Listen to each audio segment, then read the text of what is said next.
색시야. 어린 목소리였습니다. 첫날 밤 등불 하나만 켜진 방 안에서 8살짜리 꼬마 신랑이 17 신부의 손을 꼭 잡았습니다. 꼬마의 목소리가 갑자기 낮아졌습니다. 우리 둘 다 살려면 색시가 내 말을 들어야 해. 온 마을이 비웃던 혼례였습니다. 어린 신랑, 가난한 가문, 망신스러운 잔치라고들 했지요. 그런데 이 8살짜리 꼬마는 이미 모든 것을 알고 있었습니다. 월화야담의 이야기가 계속될 수 있도록 구독과 좋아요로 응원의 마음을 보태주세요. 자, 그럼 오늘도 감동적인 옛날 이야기 지금 바로 시작합니다. 옛날 옛적 경상도 진주 땅에 촉성루 아래 남강이 흐르는 그 고을에 한 작은 마을이 있었습니다. 진주는 예로부터 무인의 기질이 강하고 강물처럼 굽이치는 사람들의 기계가 남다른 곳이었지요. 그 마을 어귀에 허씨 집안이 있었습니다. 한때는 제법 이름 있던 가문이었으나 허씨 어른이 일찍 세상을 뜨고 나서부터 집안이 기울기 시작했지요. 남은 것은 오래된 기와집 한 채와 논 서너 마지기, 그리고 호러미 손에서 자란 8살짜리 아들 하나뿐이었습니다. 아이의 이름은 허준서였습니다. 마을 사람들은 이 아이를 그냥 준서라고 불렀는데 보기에는 그저 말랐고 눈만 유독 크고 반짝이는 평범한 사내아이였습니다. 저 집 아이 눈은 초롱초롱한데 하는 짓은 어디 모자란 구석이 있어. 마을 어른들은 그렇게 수군거렸습니다. 왜냐하면 준서는 훈장 어른 앞에서 항상 입을 꾹 다물고만 있었거든요. 글을 읽으라 하면 멍하니 허공을 쳐다보고 산수를 풀라 하면 손가락만 꼼짝거렸습니다. 저 아이는 영 글재주가 없어. 머리가 비었어. 훈장 어른도 두어 달 가르쳐보다 손을 놓았습니다. 그러나 아무도 몰랐지요. 밤이 깊으면 준서의 방에서 등불이 꺼지지 않는다는 것을. 호러미가 잠든 뒤 이 8살짜리 아이는 혼자 사서삼경을 펼쳐들고 소리 없이 입술만 발삭이며 한자 한자 새겨나간다는 것을. 이미 논어는 3살에 뗐고 맹자는 5살에 통달했으며 지금은 주역을 혼자 읽고 있었습니다. 그러나 준서는 절대 내색하지 않았습니다. 왜냐하면 준서에게는 오래전부터 품어온 생각이 하나 있었기 때문입니다. 때가 되기 전에 드러내면 반드시 화가 된다. 이 생각을 심어준 것은 다름 아닌 아버지의 죽음이었습니다. 준서의 아버지는 학식이 뛰어난 사람이었습니다. 고을에서 제법 알려진 선비였고 사람들의 존경을 받았지요. 그런데 바로 그 학식이 화근이 되었습니다. 고을 사도 박치원이라는 자가 아버지의 명성을 시기했던 것입니다. 박치원은 진주 고을을 손아귀에 쥔 사람이었습니다. 관직은 사도였으나 실상은 고을 전체의 땅 절반을 소유한 지주이기도 했고 그가 눈살을 찌푸리면 장터 상인들도 문을 닫았습니다. 이 박치원이 어느 날 준서 아버지를 불러다 앉혀놓고 말했습니다. 허 선비, 그대의 학문이 자자하다고 들었소. 나의 아들을 가르쳐 주시겠소? 그런데 준서 아버지는 그 자리에서 거절했습니다. 소인은 아직 부족하여 감히 나리 아드님을 가르칠 수 없습니다. 사실 그 거절에는 이유가 있었습니다. 박치원의 아들은 학문의 뜻이 없는 아이였고 단지 아버지가 아들에게 선비의 체면을 입혀주려고 학식 높은 스승을 구하는 것임을 허 선비는 꿰뚫어 본 것이었지요. 그러나 박치원은 그 거절을 모욕으로 받아들였습니다. 그로부터 석 달 뒤 허 선비는 갑자기 영모에 가담했다는 누명을 쓰고 옥에 갇혔습니다. 증거는 조작된 문서 하나였습니다. 허 선비는 결국 그 겨울을 넘기지 못하고 옥중에서 세상을 떠났습니다. 아들 준서는 그때 5살이었습니다. 5살짜리 아이가 아버지의 죽음을 보며 마음속으로 새긴 것이 있었습니다. 나는 절대로 들키지 않겠다. 때가 올 때까지. 그런 준서가 8살이 되던 해봄 마을에 느닷없는 소문이 퍼졌습니다. 허씨 집안에서 혼례를 올린다는데? 혼례? 저 집 아이가 겨우 8살인데? 상대가 누군지 알아? 박간의 건너마을 최씨 집안 딸인데 그 처자 나이가 17이래. 사람들이 수군거렸습니다. 아이고, 저 집 호러미가 망했구먼. 도대체 무슨 생각으로 그런 혼처를. 최씨 집안도 마찬가지지. 17달을 8살짜리한테 보낸다니. 사실 이 혼례는 어느 쪽도 원해서 성사된 것이 아니었습니다. 최씨 집안은 진주고을 외곽 덕천강 근처에 자리 잡은 가문으로 학문을 귀히 여기는 집안이었습니다. 최씨 어른은 훌륭한 분이었고 딸 최소희는 그 아버지 밑에서 자라 글도 알고 예절도 바른 처자였습니다. 그런데 최씨 집안에도 불행이 닥쳤습니다. 최씨 어른이 갑자기 병으로 쓰러진 것입니다. 병이 깊어 자리에서 일어나지 못하게 되자 최씨 어른의 형제들이 몰려들었습니다. 형님 재산을 우리가 관리해 드리겠습니다. 조카는 아직 어리니 우리가 집안을 돌봐야지요. 말은 그럴싸했으나 실상은 달랐습니다. 최씨 어른의 동생들은 형의 농과 밭, 기와집을 하나둘 자기 이름으로 돌리기 시작했습니다. 그리고 소희에 대해서는 이렇게 말했습니다. 저 처자를 어서 시집 보내야 한다. 혼처가 없으면 형님 재산만 축낼 뿐이야.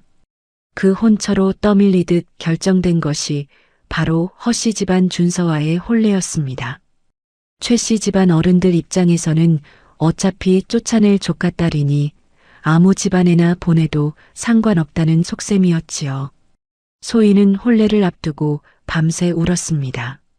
17살 처자가 8살 신랑에게 시집을 간다는 것은 아무리 처지가 딱하더라도 받아들이기 힘든 일이었습니다. 그러나 소희에게는 선택지가 없었습니다. 아버지는 병석에 누웠고 집안 어른들은 이미 마음을 굳혔으며 혼례를 거부하면 당장 집에서 쫓겨날 판이었습니다. 어쩔 수 없다. 그저 시집가서 시어머니 잘 모시며 살면 되겠지. 소희는 그렇게 마음을 접었습니다. 혼례 날이 밝았습니다. 경상도 진주 땅에 늦봄 햇살이 따사롭게 내려앉았으나 마을 사람들의 눈길은 따사롭지 않았습니다. 저기 봐. 신부가 왔어. 아이고, 처자가 제법 반듯하게 생겼네. 저런 처자가 저 꼬마한테 가다니. 신랑 좀 봐. 저 꼬마가 신랑이야? 마을 사람들이 수군거리는 가운데 8살짜리 준서가 혼례복을 입고 마당에 섰습니다. 작은 키에 헐렁한 도포가 발에 끌렸습니다.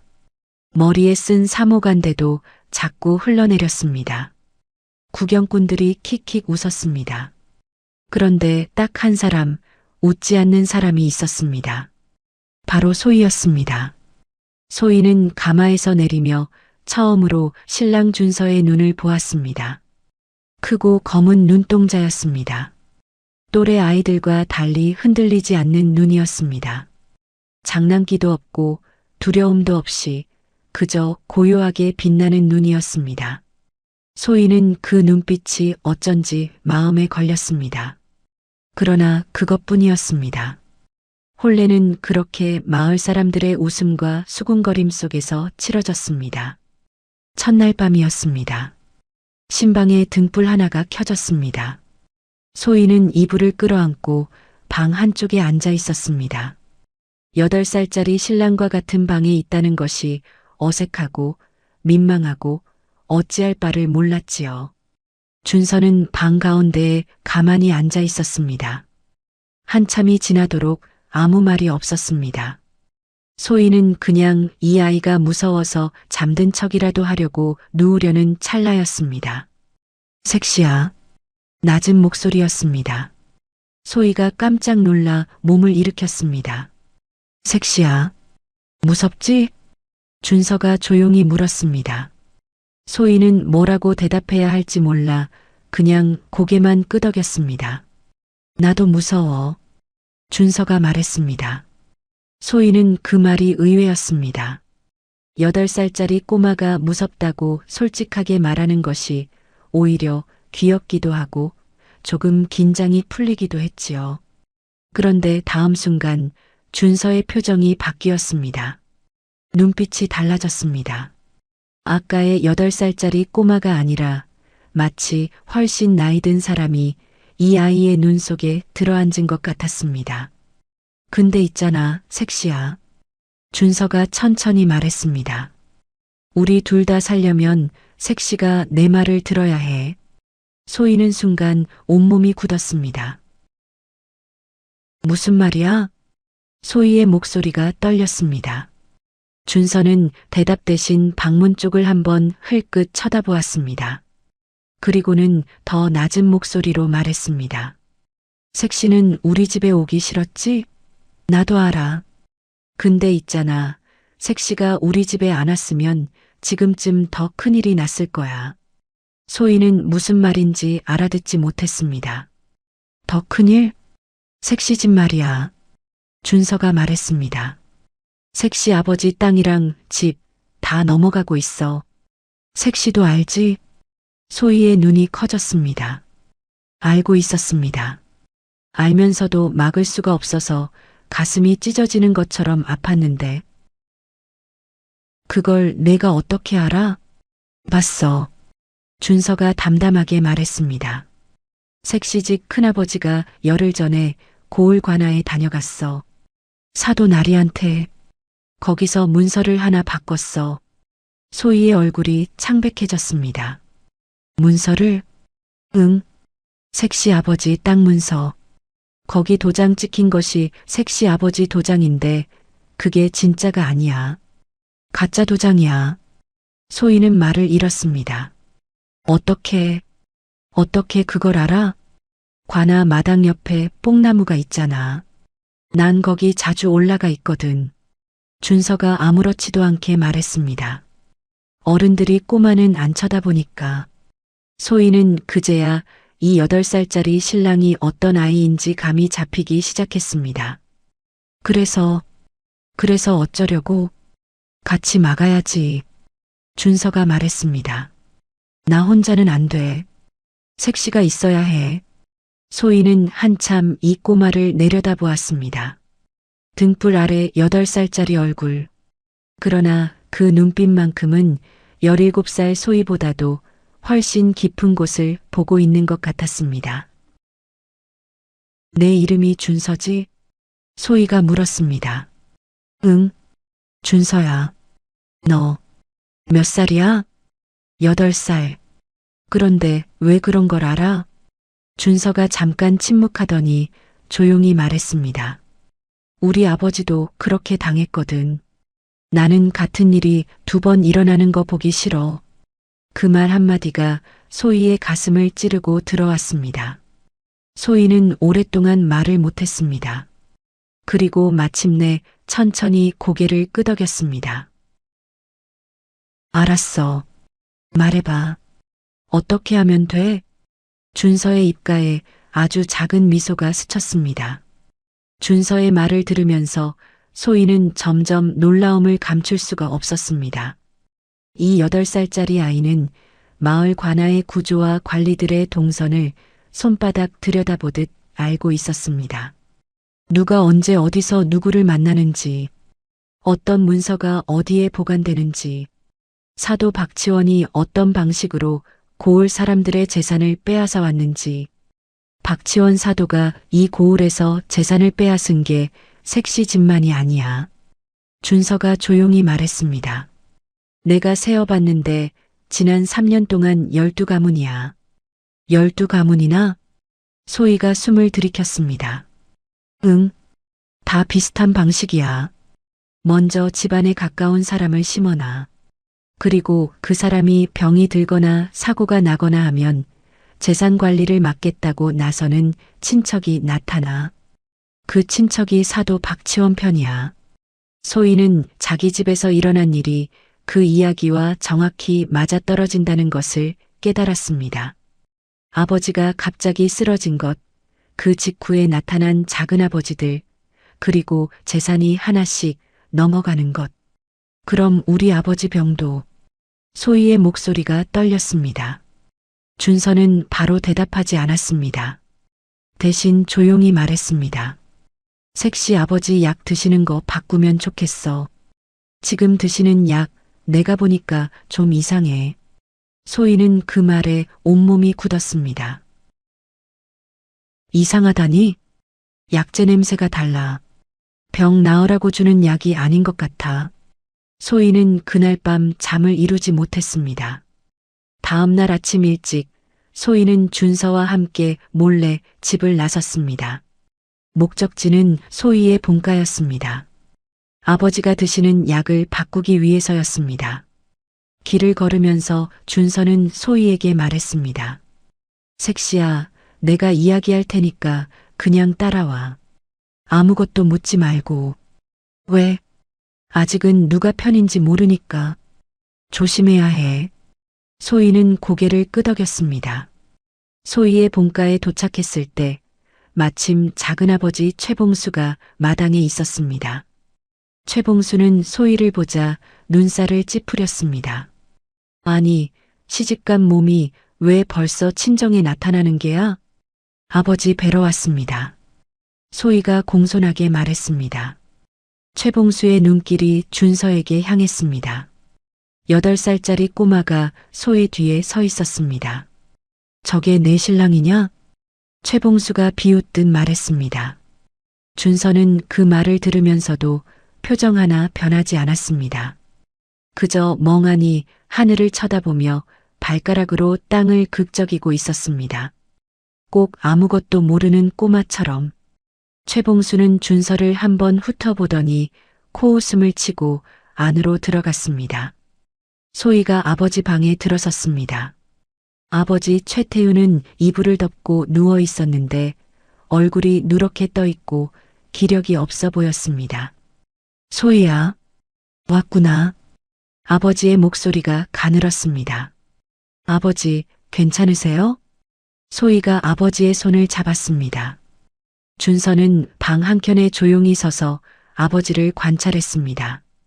눈빛이 빠르게 움직이며 방 안을 살폈습니다. 약 그릇, 약재 꾸러미, 아버지의 안색, 손의 빛깔, 그리고 방 한쪽 구석에 놓인 작은 항아리. 준서가 천천히 걸어가 그 항아리 뚜껑을 열었습니다. 코를 가까이 대고 냄새를 맡았습니다. 얼굴이 굳었습니다. 소희가 눈으로 물었습니다. 어때? 준서는 고개를 아주 조금 저었습니다. 좋지 않아. 소희는 가슴이 철렁 내려앉았습니다. 준서가 다시 멍청한 표정을 지으며 방 구석에 앉았습니다. 마치 아무것도 모르는 꼬마처럼. 소희는 아버지 곁에 앉아 이야기를 나누었습니다. 그리고 돌아가기 전 조용히 아버지에게 말했습니다. 아버지, 혹시 약을 바꿔드려도 될까요? 제 시댁에 약초를 잘 아는 분이 계셔서요. 아버지가 의아한 듯 쳐다봤습니다. 약을 바꾼다고? 네. 그냥 한번 다른 약을 써보면 어떨까 해서요. 아버지는 잠시 생각하더니 고개를 끄덕였습니다. 그래. 어디든 낫기만 하면 되지. 소희는 그날 약 항아리를 몰래 바꿔 나왔습니다. 집으로 돌아오는 길이었습니다. 소희가 준서에게 물었습니다. 준서야, 그 약 진짜 이상한 거야? 응. 준서가 단호하게 말했습니다. 독은 아니야. 근데 병을 낫게 하는 약도 아니야. 계속 드시면 기력이 빠져서 일어나지 못하게 되는 약이야. 소희는 눈물이 핑 돌았습니다. 그럼 아버지를 일부러. 응. 아버지가 몸져 누워 있어야 재산을 마음대로 넘길 수 있으니까. 소희는 걷다가 멈춰 섰습니다. 눈물을 참으려 입술을 꼭 깨물었습니다. 준서가 소희 옆에 서서 말했습니다. 울지 마, 색시야. 아직 끝난 게 아니야. 우리가 막을 수 있어. 소희가 준서를 내려다보았습니다. 어떻게? 준서가 말했습니다. 증거를 모아야 해. 관아에 가져갈 수 있는 증거. 박치원이 손댈 수 없는 증거. 그런 게 있어? 있어. 하나씩 찾으면 돼. 소희는 그 8살짜리 얼굴을 오래 들여다보았습니다. 이 아이는 도대체 무엇을 보고 자란 걸까? 이 고요한 눈빛은 어디서 온 걸까? 준서야. 소희가 조용히 말했습니다. 너 사실 바보 아니지? 준서가 잠깐 소희를 쳐다보더니 아주 작게 웃었습니다. 색시만 알아야 해. 다른 사람한테는 비밀이야. 소희는 처음으로 이 어린 신랑이 좀 믿음직스럽다는 생각이 들었습니다. 그날 이후 준서와 소희의 생활이 달라졌습니다. 겉으로는 여전히 평범한 허씨 집안의 일상이었습니다. 시어머니는 집안일을 챙기고 소희는 밥을 짓고 빨래를 했으며 준서는 마을을 쏘다니며 노는 것처럼 보였지요. 그러나 실제로는 달랐습니다. 준서는 매일 관아 근처를 어슬렁거렸습니다. 아이들이 노는 척, 때로는 심부름하는 척, 때로는 길을 잃은 척하며 관아 안팎을 드나들었습니다. 어른들은 꼬마 하나 쳐다보지 않았습니다. 준서는 그렇게 관아의 모든 것을 보고 들었습니다. 박치원이 어떤 문서를 어디에 보관하는지, 어떤 관리가 뇌물을 받는지, 어떤 날 어떤 거래가 이루어지는지, 그리고 밤이 되면 소희에게 보고했습니다. 방문을 닫고 목소리를 낮추고 등불 하나만 켜놓은 채로 오늘은 박치원 사도가 서리 이른복을 불렀어. 그리고 문서 상자를 하나 꺼냈는데 거기서 종이를 뽑아 이른복한테 줬어. 소희가 꼼꼼히 물었습니다. 그 종이가 어떻게 생겼어? 붉은 도장이 2개 찍혀 있었어. 하나는 관아 도장이고 하나는 개인 도장이야. 그게 어디로 갔어? 이른복이 품속에 넣고 시장 쪽으로 갔어.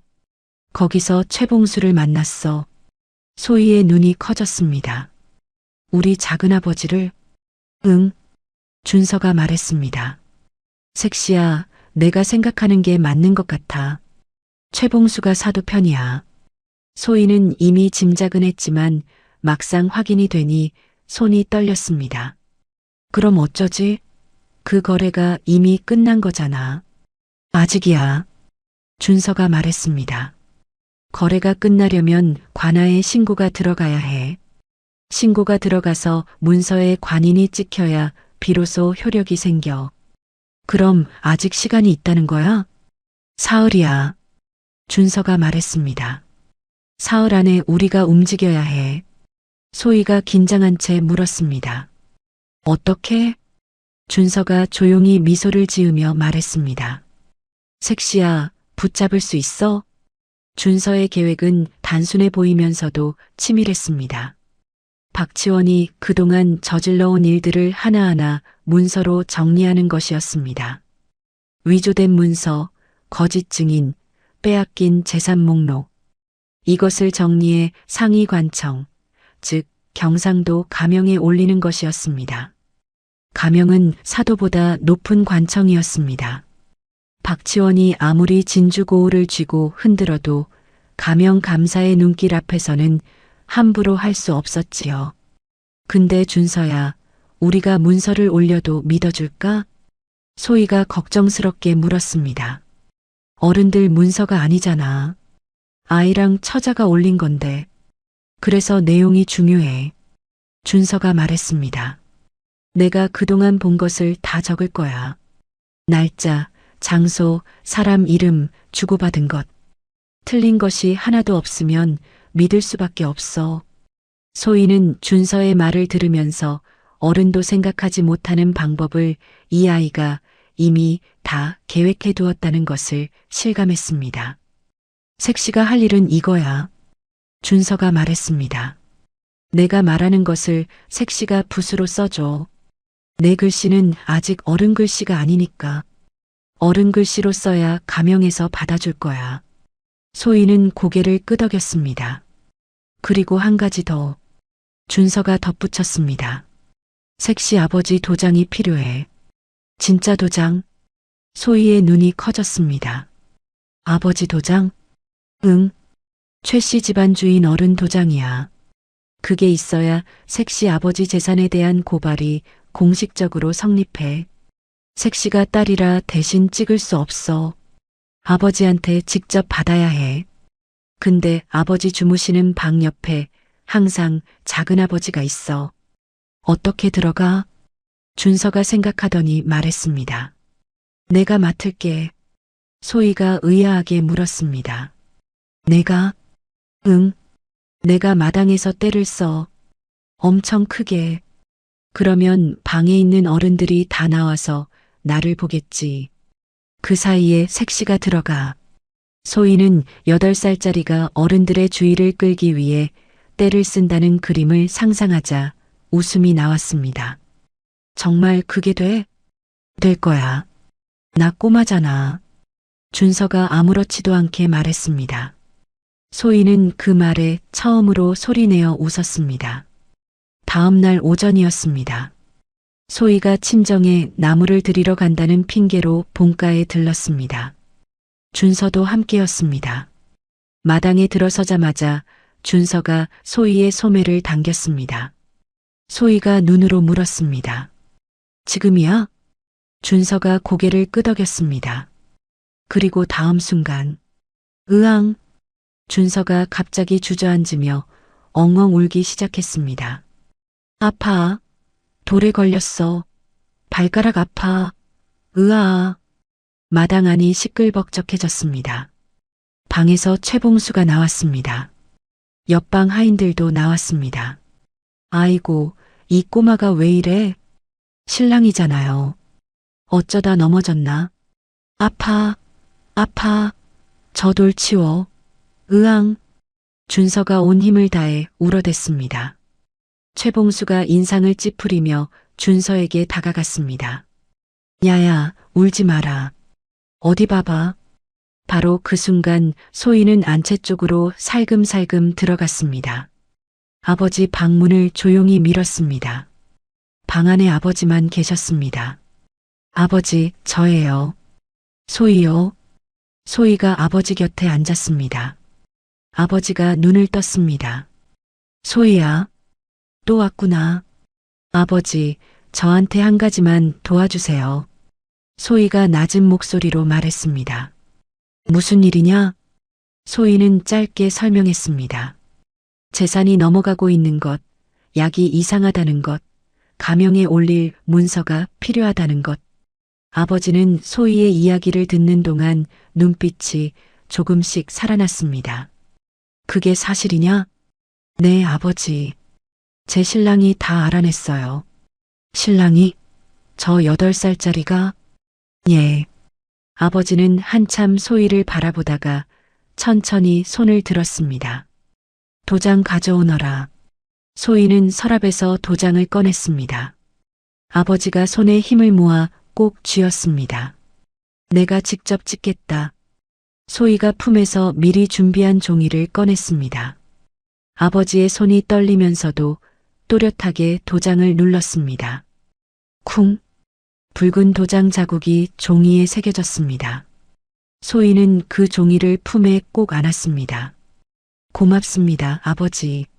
소희가 방을 나서려는데 아버지가 불렀습니다. 소희야. 예. 그 신랑. 잘 데리고 살아라. 소희는 눈물이 왈칵 솟았지만 참았습니다.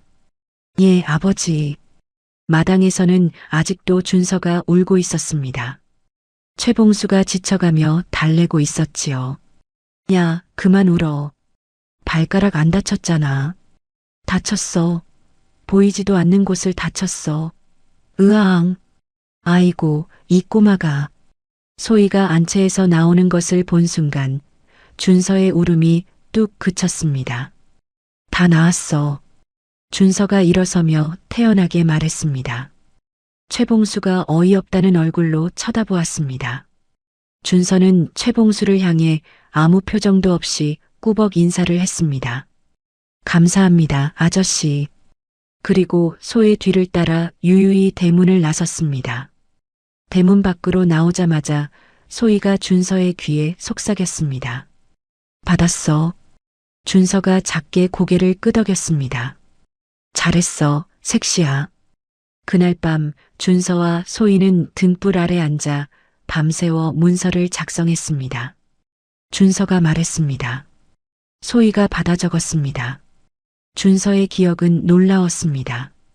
가보년 2월 초사흘 관아 동쪽 뽕나무 아래에서 설이 이른복과 박치원 사도가 만나 문서를 주고받음.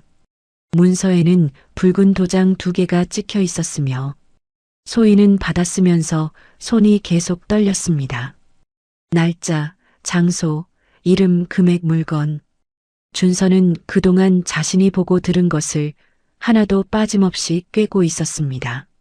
마치 그 장면을 눈앞에 두고 읽어내려가는 것처럼.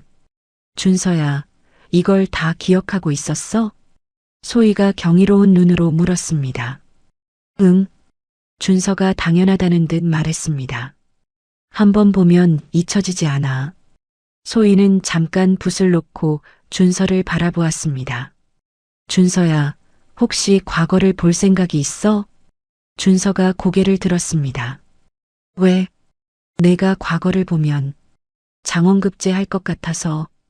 준서가 잠깐 생각하더니 말했습니다. 지금은 그게 중요한 게 아니야. 색시 아버지 먼저야.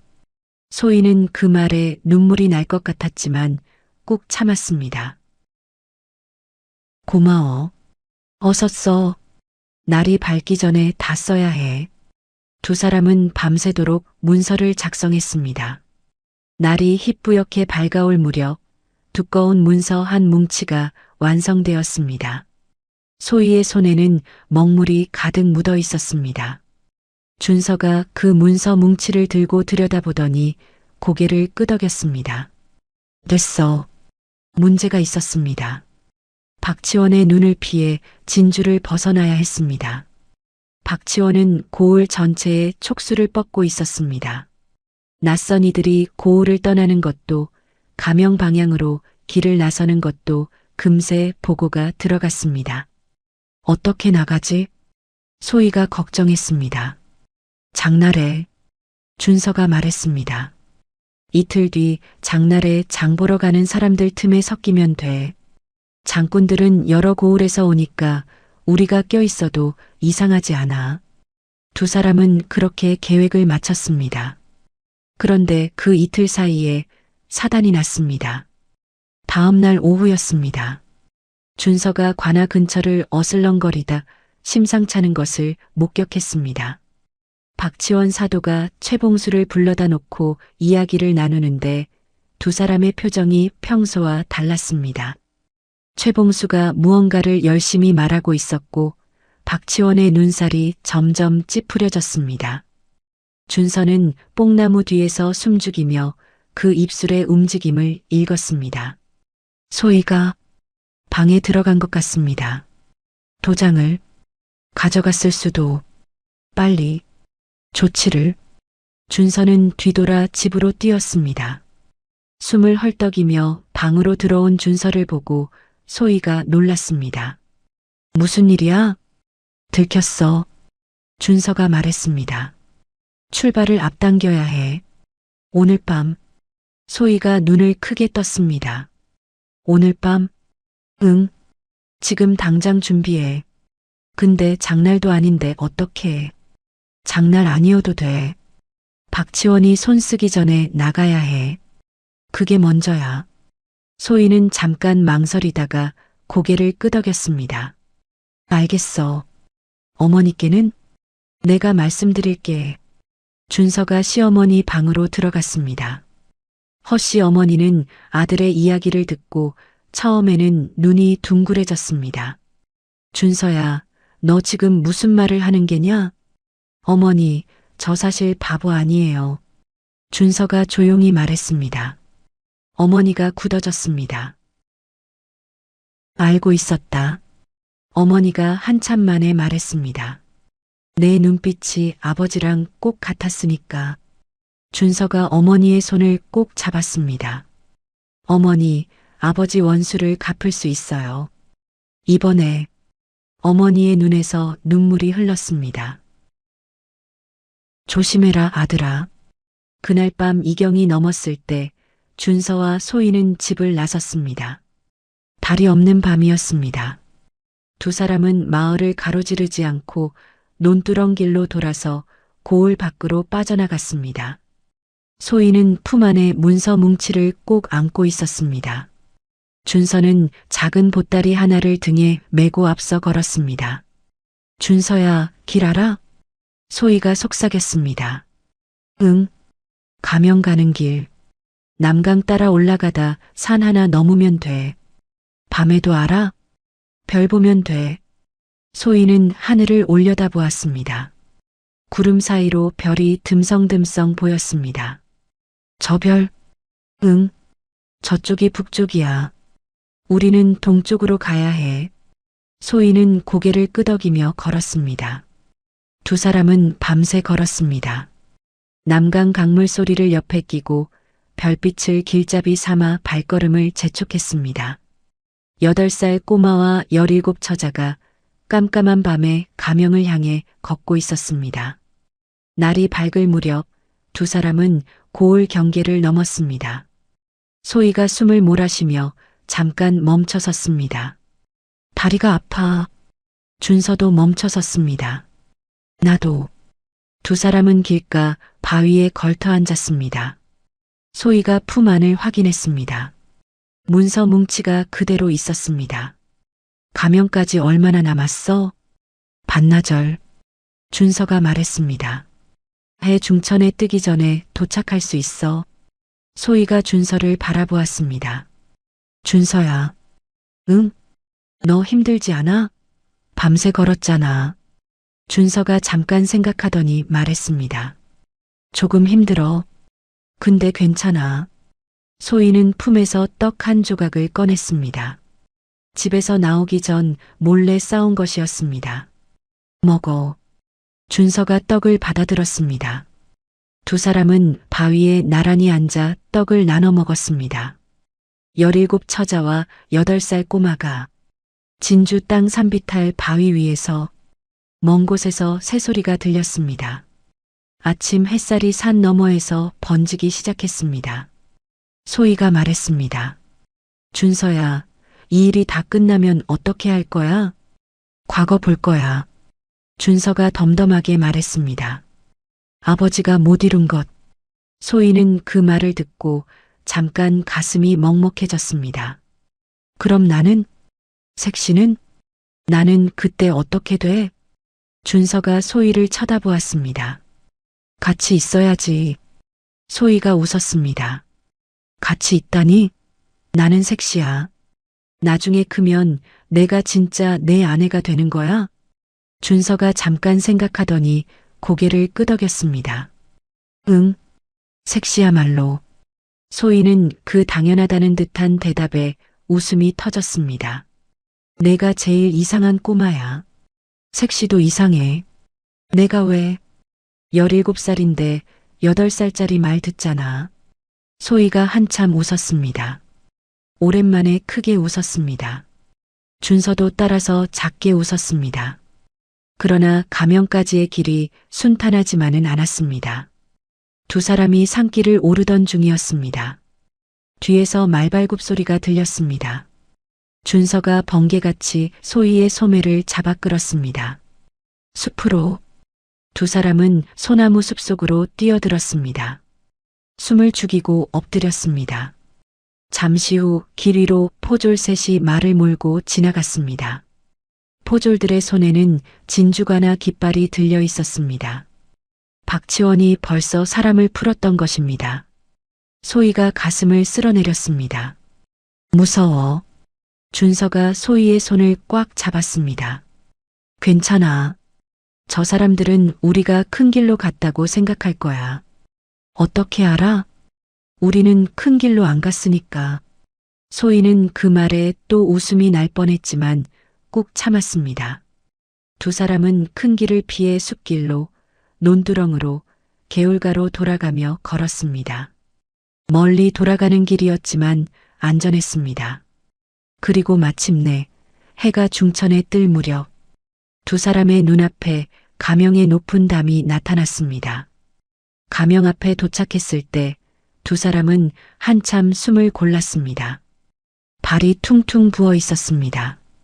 소희의 옷자락에는 흙이 묻어 있었고 준서의 이마에는 땀이 줄줄 흘렀습니다. 들어갈 수 있어? 소희가 가명 대문을 바라보며 물었습니다. 문 앞에는 문지기 군사가 서 있었습니다. 들어가야지.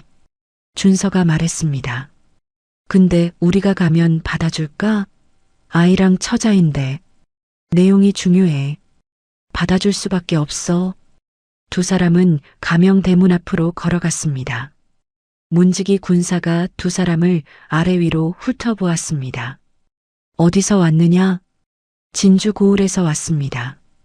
소희가 공손하게 대답했습니다. 무슨 일이냐? 진주 고을 사도 박치원의 비행을 고발하는 문서를 가져왔습니다. 군사가 코웃음을 쳤습니다. 아이와 처자가 고발이라고? 그때 준서가 앞으로 나섰습니다. 관찰사 나리께 직접 올려야 할 문서입니다. 진주 고을 피해 가문 12곳의 증언과 증거가 담겨 있습니다. 어린 목소리였지만 또렷하고 흔들림이 없었습니다. 군사가 움찔했습니다. 기다려라. 군사가 안으로 들어갔습니다.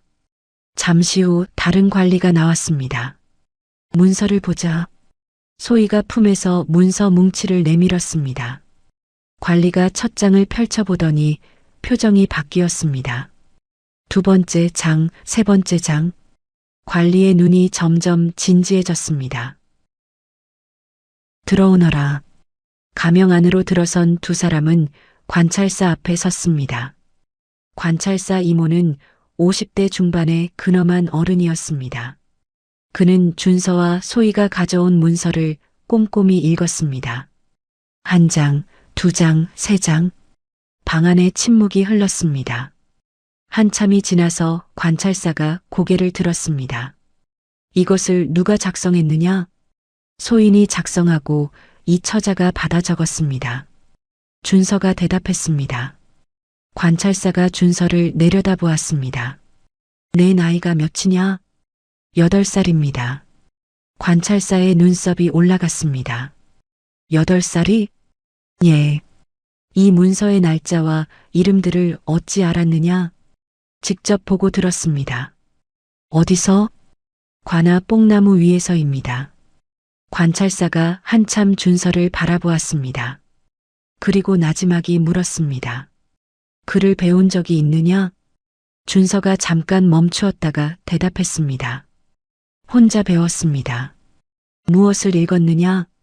사서삼경을 읽었습니다. 지금은 주역을 보고 있습니다.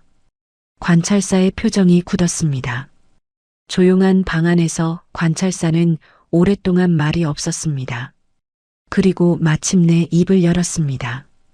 이 문서가 사실이라면 관찰사가 천천히 말했습니다. 박치원은 엄히 다스려야 할 것이다. 그날부터 가명이 움직였습니다.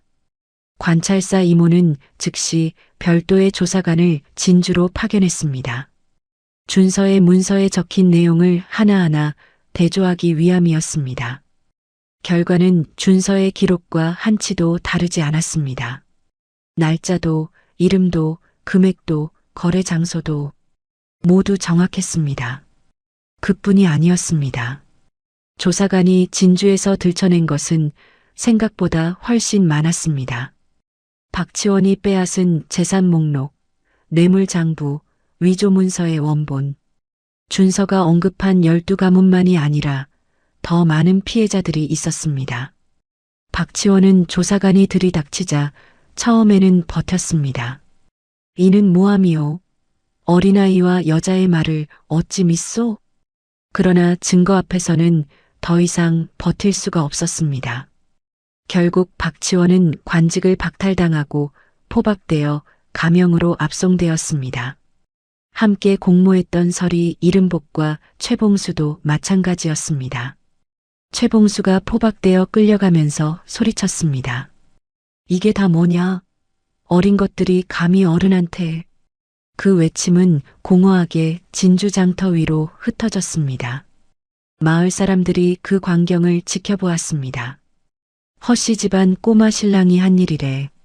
8살짜리가 그애 바보 아니었던 거야. 아이고, 우리가 몰라봤네. 박치원이 잡혀간 뒤 진주고을에는 여러 가지 변화가 일어났습니다. 빼앗겼던 재산이 하나둘 원래 주인에게 돌아갔습니다. 최 씨 집안의 농과 밭도 아버지 최태윤에게 돌아왔습니다. 그리고 약을 바꾼 뒤 조금씩 기력을 되찾던 아버지 최태윤은 그의 겨울이 끝날 무렵 자리에서 일어날 수 있었습니다. 소희는 아버지가 지팡이를 짚고 마당에 나오는 것을 보고 그 자리에서 엉엉 울었습니다. 아버지도 딸을 끌어안으며 울었습니다. 준서는 그 광경을 마루에 걸터 앉아 보고 있었습니다. 소희가 눈물을 닦으며 준서를 돌아보았습니다. 준서가 눈이 마주치자 고개를 획 돌렸습니다. 소희는 그 귀가 살짝 빨개진 것을 보았습니다. 이 녀석? 소희는 웃음이 나왔습니다. 가명에서 연락이 왔습니다. 관찰사 이모가 준서를 따로 부른다는 것이었습니다. 준서가 가명으로 갔습니다. 이번에는 소희도 함께였습니다. 관찰사 이모는 두 사람을 정식으로 맞이했습니다. 내 기록 덕분에 진주고을의 오랜 폐해를 바로잡을 수 있었다. 관찰사가 말했습니다. 마땅한 상을 내려야 하는데 원하는 것이 있느냐? 준서가 대답했습니다.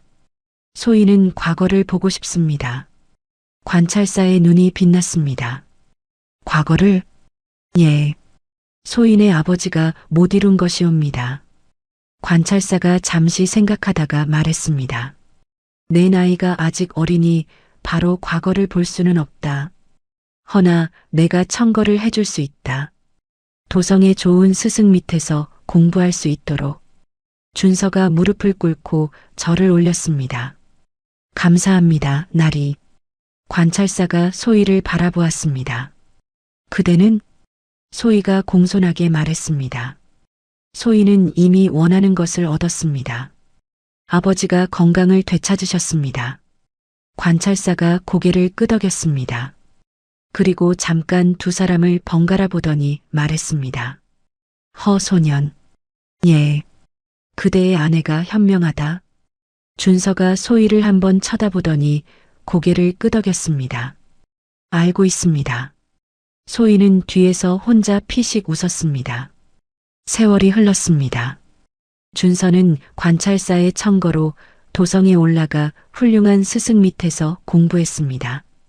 소희는 진주에 남아 아버지를 모시며 살았습니다. 두 사람은 편지를 주고받았습니다. 준서의 편지는 늘 짧았습니다.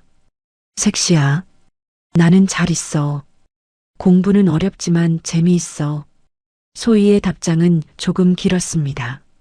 준서야, 아버지 많이 좋아지셨어.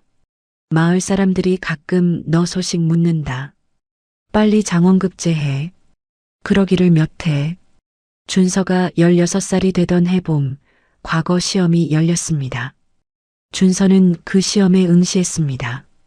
답안지를 받아들고 문제를 읽었습니다. 그리고 조용히 붓을 들었습니다. 8살 때부터 품어왔던 것들, 아버지의 죽음 뽕나무 위에서 보았던 것들, 밤새 소희가 받아 적던 문서들, 그 모든 것이 글자가 되어 종이 위로 흘러내렸습니다. 방이 열렸습니다. 합격자 명단이 붙었습니다. 가장 위에 이름이 있었습니다. 허준서, 장원이었습니다. 소식이 진주에 닿은 것은 그로부터 사흘 뒤였습니다. 소희는 마당에서 빨래를 걷다 그 소식을 들었습니다. 장원급제, 허준서 장원급제. 소희는 빨래를 그대로 떨어뜨렸습니다. 그리고 그 자리에 서서 오랫동안 움직이지 못했습니다.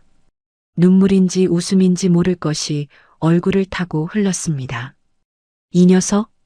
진짜 했네. 준서가 진주로 내려온 것은 그의 여름이었습니다.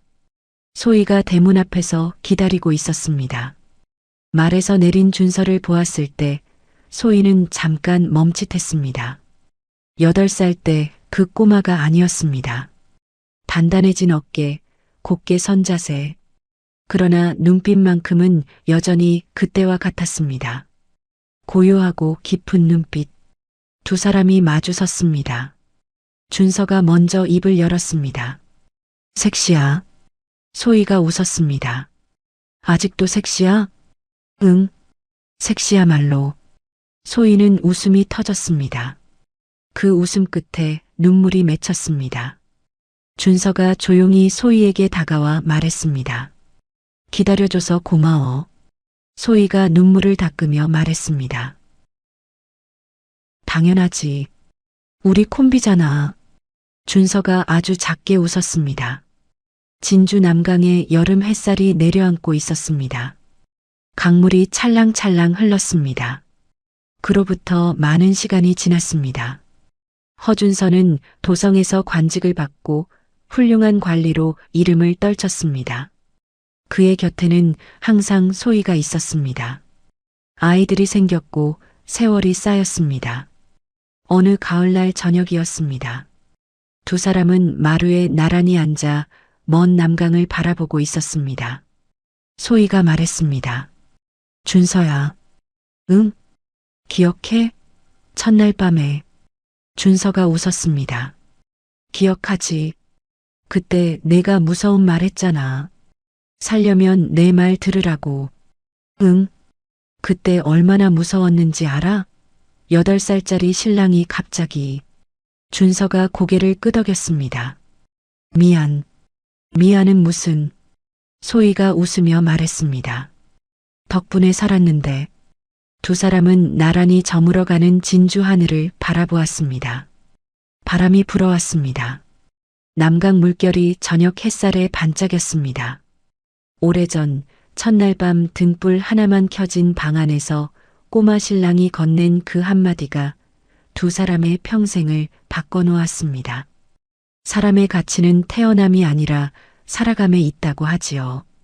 8살짜리 꼬마가 세상을 향해 내민 작은 손이 결국 고울 하나를 바꾸고 두 사람의 인생을 바꿨습니다. 그 꼬마를 바보라고 비웃었던 마을 사람들은 뒤늦게 고개를 끄덕였다고 합니다. 역시 눈빛이 달랐어. 아무도 알아주지 않아도 묵묵히 때를 기다리는 것. 그리고 때가 왔을 때 주저하지 않는 것. 그것이 진짜 천재의 모습이 아닐까요? 착한 마음으로 살다 보면 반드시 그 마음을 알아봐주는 인연이 찾아오는 법입니다. 오늘 이야기가 여러분 마음속에 작은 온기를 남겨드렸으면 좋겠습니다. 다음 영상을 빠르게 만나보시려면 좋아요와 구독을 눌러주세요. 지금 화면에 나오는 월화야담의 더 재미있는 영상들도 함께 해주세요. 그럼 모두 행복한 하루 보내세요. 감사합니다.